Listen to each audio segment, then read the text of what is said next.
Beaver, of course, looked flawless. Pleasant faces, a tidy home, and a lesson in the conclusion. America adored it. Ratings increased. It was sustained by reruns. The film later returned the story to theaters and attracted new viewers. However, the creators did not want you to know that there were issues underlying that idyllic image. Cast pressure, difficult decisions on set, and a script that went too far. There were rumors and serious unrest in the studio halls after one episode. While some mysteries persisted for years, others had fast remedies. The reality was dirty, but the show remained tidy on film. Come along as we examine the show, the actors, the backstage turmoil, and the secrets the creators wanted you to keep hidden. The youngster who won the heart of America. Leave It to Beaver was not just a family program. It was a representation of 1950s and early 1960s suburban America.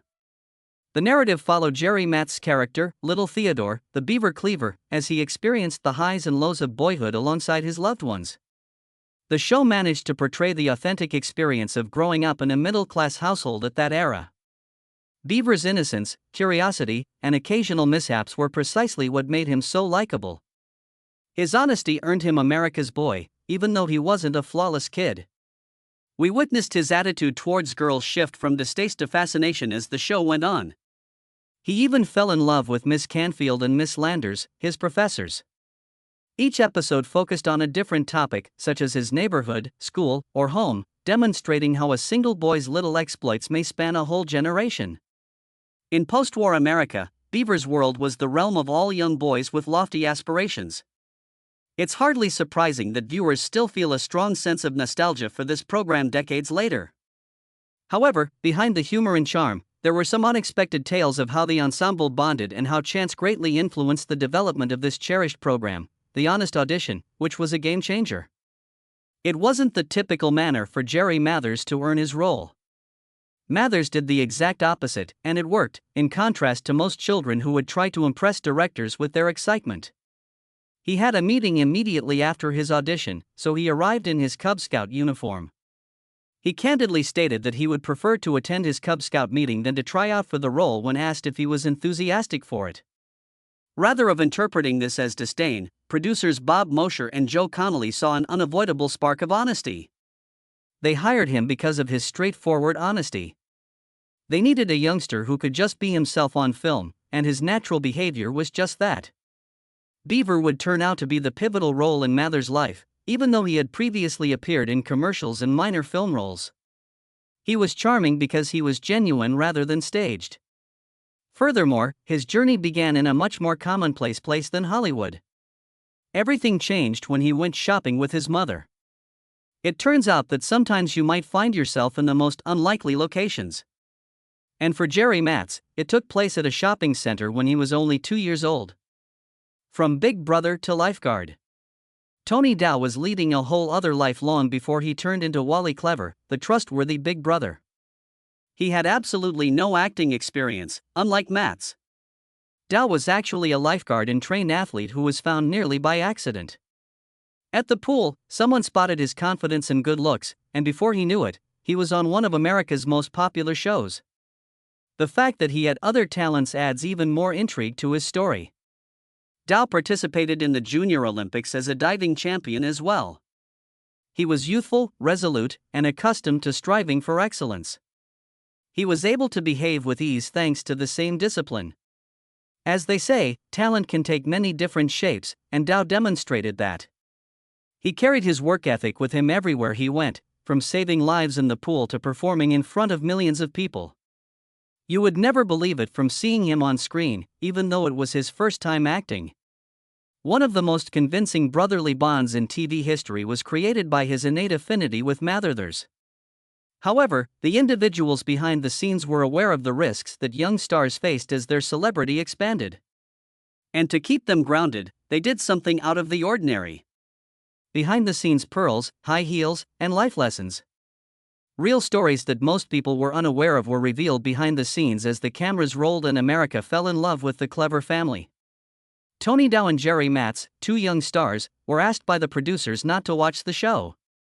They thought the lads could grow egos from watching themselves. Tony Dow later recalled, "The producers, who were the writers, asked us not to watch it.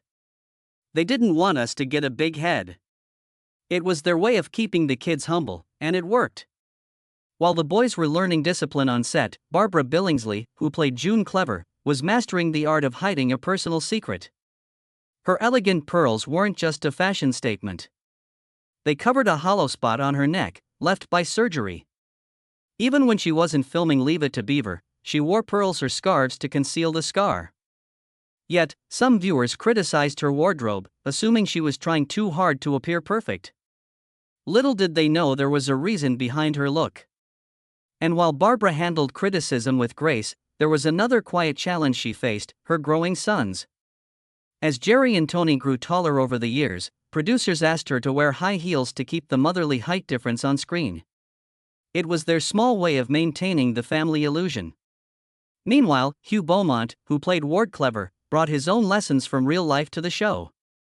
Before acting, he was an ordained minister who taught moral values from the pulpit. Now he was doing the same thing, but through television. His calm, fatherly advice on screen came naturally because he had spent years guiding people in real life. Every lesson Ward gave his sons felt sincere because Beaumont truly believed in those words. Together, this cast created one of the most wholesome and timeless shows on television.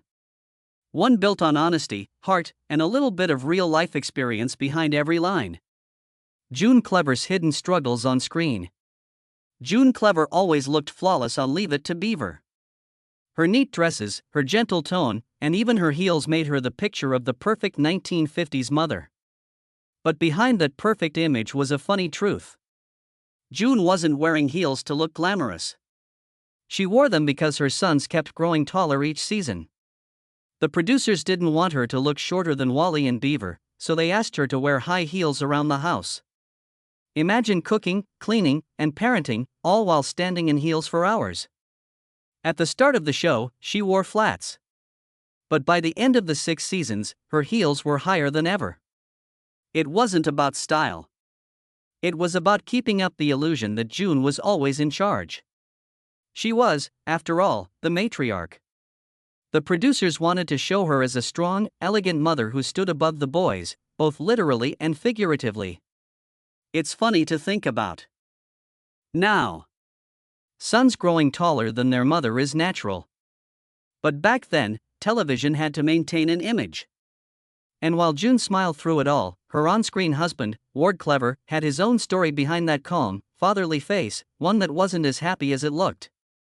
Ward Clever's real-life conflicts. Before becoming America's favorite TV dad, Hugh Beaumont was a minister. He spent Sundays teaching moral lessons and talking about what was right and wrong in life. Acting wasn't his original dream. He turned to it simply to make a living. His deep voice and calm manner made him perfect for the role of Ward Clever. But his personal life behind the camera wasn't easy. Beaumont lived in Minnesota and had to travel to Los Angeles to film the show.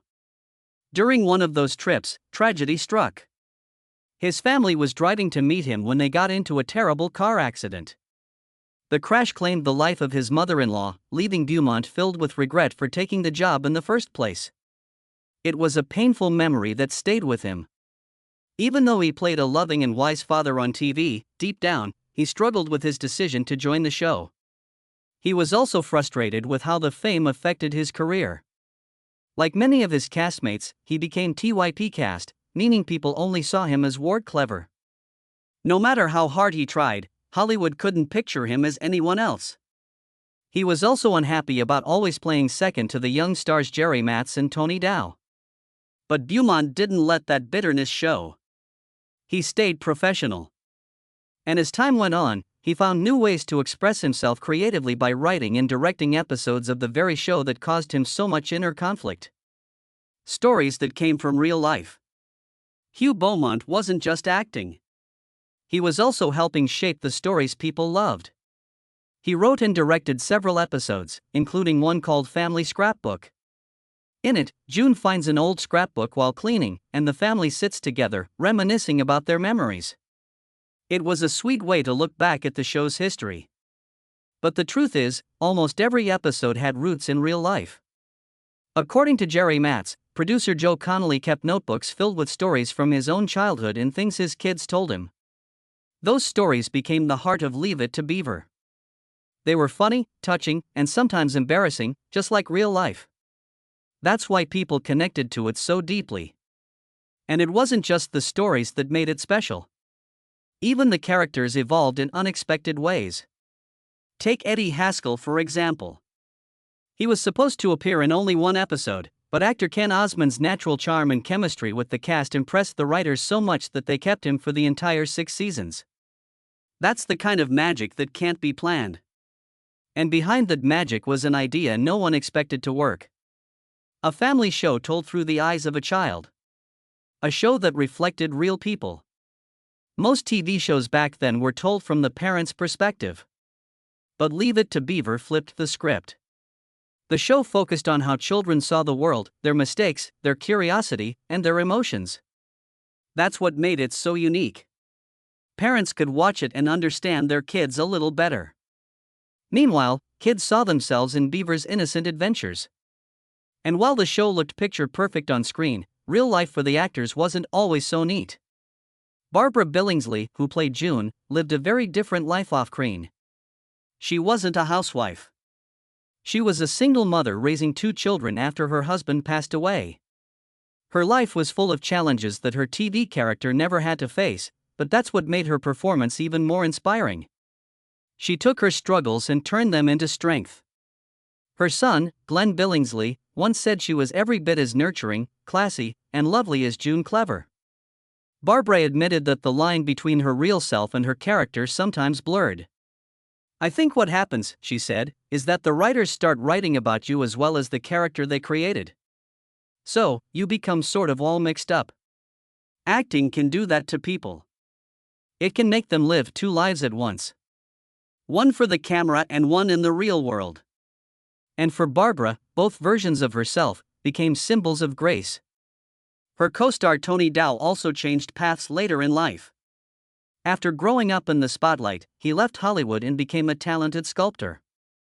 From lifeguard to Olympic diver to actor to artist, Dow showed that life after fame could still be full of creativity. Each cast member of Leave It to Beaver carried a story far deeper than what the cameras showed. The laughter, the lessons, and the love on screen came from real people who lived through real struggles and turned them into timeless television. Barbara Billingsley's life beyond June Cleaver. After Leave It to Beaver ended, Barbara Billingsley faced what many actors fear the most, being TYP cast. She had played June Cleaver so perfectly that no one could see her as anyone else. Casting directors thought she was too sweet for any other role, and that hurt her career for years. So, instead of waiting around for another job, she decided to take a break and travel the world. It wasn't until the late 1970s that she returned to acting. When she finally came back, she proved that she still had it. In 1980, she appeared in the comedy film Airplane, where she played a passenger who could speak jive. That funny and unexpected role brought her back into the spotlight and revived her career.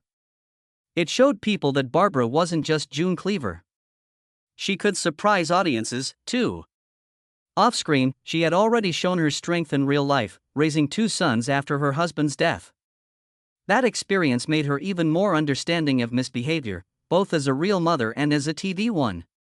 She often told the show's writers to make Beaver and Wallalai's mistakes a little more realistic, so her character's frustration would feel genuine. The producer even said, in scenes where she's mad at the boys, she's always coming over to us with the script and objecting. Why June is so upset with Beaver's actions is beyond me. Being a mother in real life contributed to making her TV character one of the most lovable and realistic in history. However, her co-star Jerry Matz, who portrayed Beaver, was pursuing a whole different professional path while Barbara was rebuilding hers. The surprising path taken by Jerry Mather following Beaver. Jerry Matz wanted a normal life after becoming the beloved Beaver as a child. As a result, he left show business entirely. He attended the University of California, Berkeley after concentrating on his studies and joining the band Beaver and the Trappers. Before accepting a position as a commercial loan officer, he completed his studies in philosophy there. He avoided Hollywood for more than a decade. However, he made the decision to get back into entertainment in 1978, demonstrating that there was still more to be done. However, he became embroiled in odd rumors during those years away. His death in Vietnam was among the most bizarre. Even his family received condolence calls as a result of the rumors' widespread dissemination. Actually, Matz never left the United States when he was in the Air Force Reserve. One day, he said, a friend woke him up one morning and asked, "Do you know you're dead?" as he showed him a newspaper that had his name inadvertently placed among the deceased. Another soldier with a similar name caused the mistake. Particularly for his mother, who received a call from a fan who was distraught about her loss, it was a devastating misunderstanding.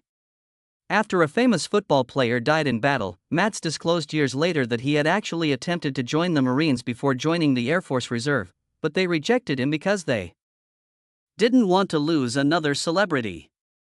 Matz eventually had to contend with another conflict, this one involving his health. He gained a lot of weight and was diagnosed with diabetes in the 1990s. He joined the Jenny Craig program and lost almost 40 pounds because he was determined to change his situation. He became Jenny Craig's first male spokesperson since so many people were moved by his change. For the actor, who previously embodied honesty and purity on TV, it was a full-circle moment as he now inspires others with his strength in real life. However, it wasn't just Mathers whose life took unforeseen turns. The story of his co-star Ken Osmond, who played Eddie Haskell, sounds like it belongs in a movie. The bravery of Ken Osmond in real life.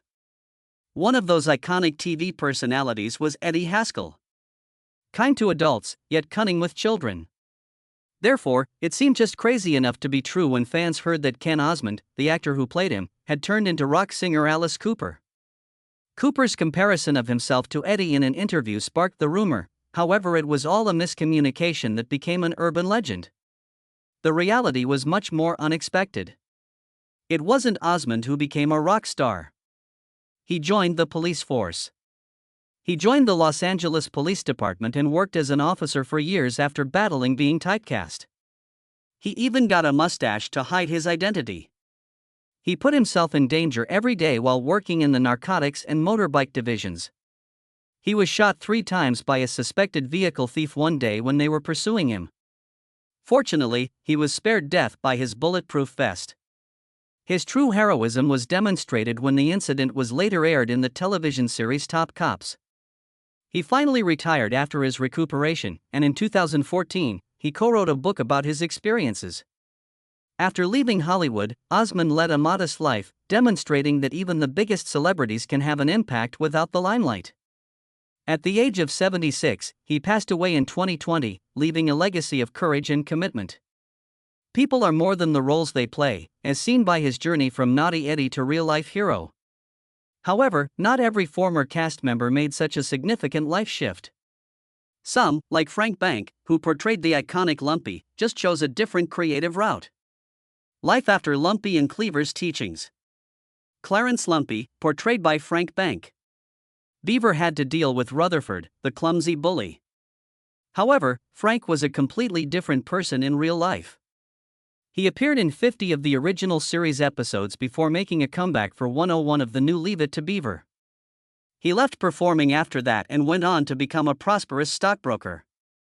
In his autobiography, Call Me Lumpy, My Leave It to Beaver Days and Other Wild Hollywood Life, published in 1997, he revealed some of his wildest personal anecdotes, such as the allegation that he had slept with more than 1,000 women. Someone who was once viewed as silly on television made a startling admission. Nevertheless, Frank acknowledged that his views on love and family were profoundly influenced by his time on the show. He married his high school girlfriend and had 2 daughters, living the tranquil family life he had portrayed on TV. I wanted normalcy. I wanted that Cleaver existence, he recalled. His remarks demonstrated the extent to which the show affected both the performers and the audience. Barbara Billingsley's real life was also characterized by the same pure attitude. She frequently said that she inherited June Cleaver's compassion and gentleness. Over time, she added, the distinction between herself and her character began to dissolve, and her son Glenn even remarked, she was every bit as nurturing, classy, and lovely as June Cleaver, and we were so proud to share her with the world.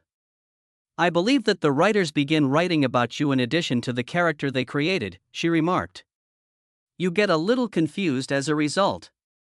The magic of Leave It to Beaver endured for years because of this combination of fact and imagination.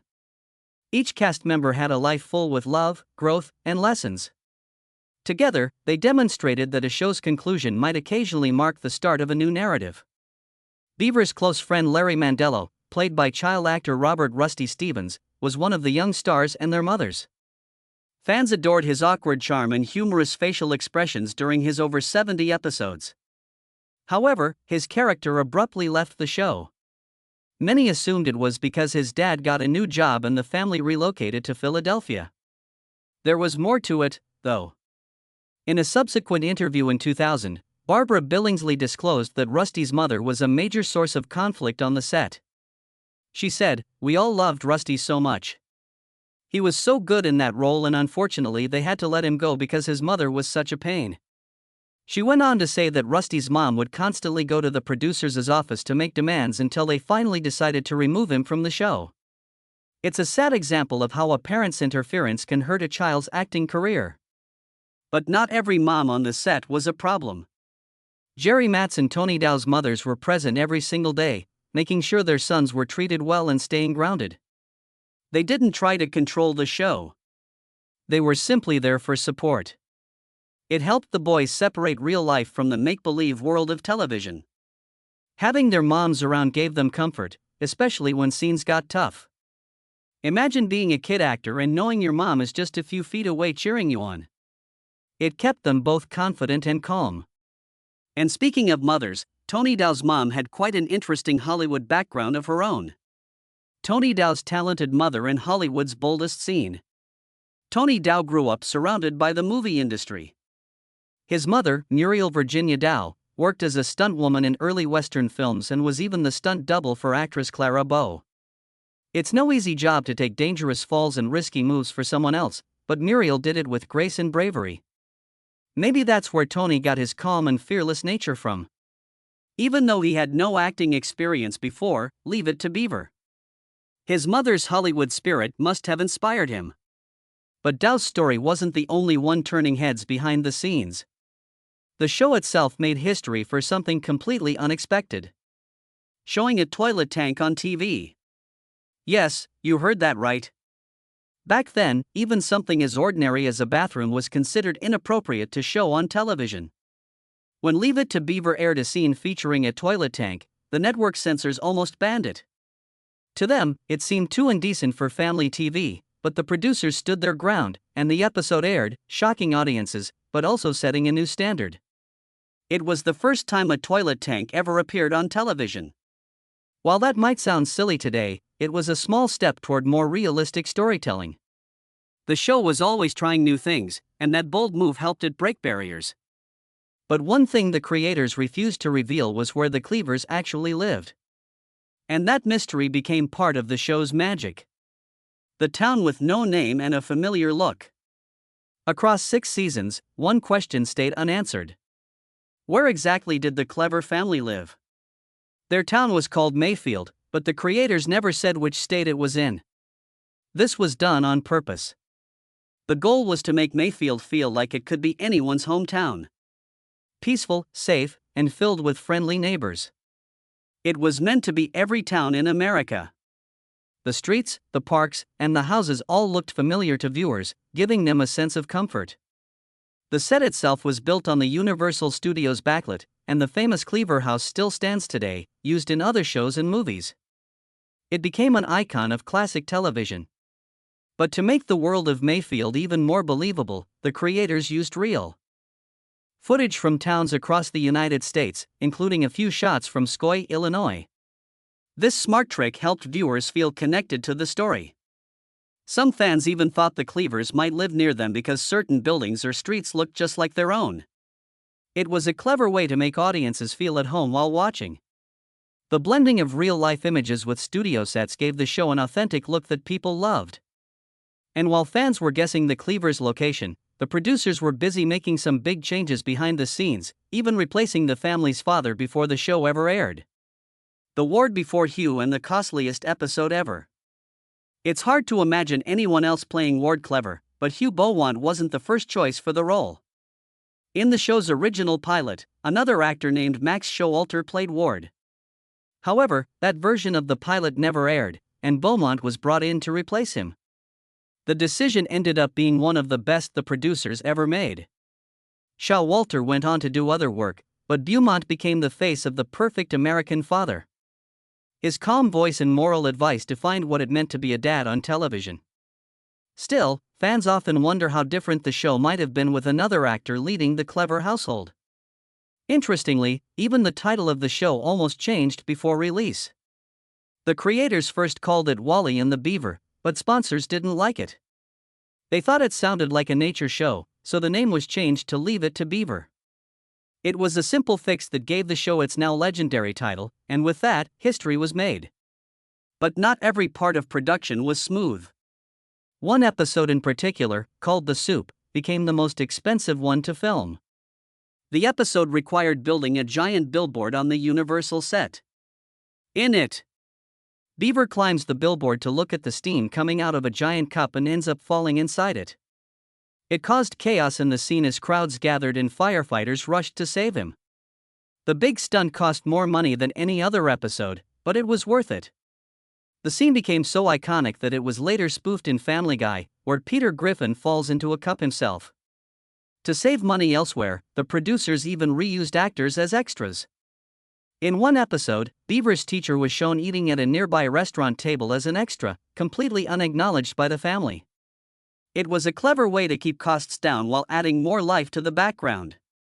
Leave It to Beaver wasn't just a show about a family. It was a creative experiment that broke rules, tested limits, and became one of the most beloved series in American television history. Which behind-the-scenes fact from Leave It to Beaver surprised you the most? And why? Do you think a wholesome show like this could still succeed in today's world of modern TV? Or has television changed too much? Share your thoughts in the comments below. And don't forget to hit like, subscribe, and stay tuned for more incredible stories from Hollywood's fascinating history. See you next time.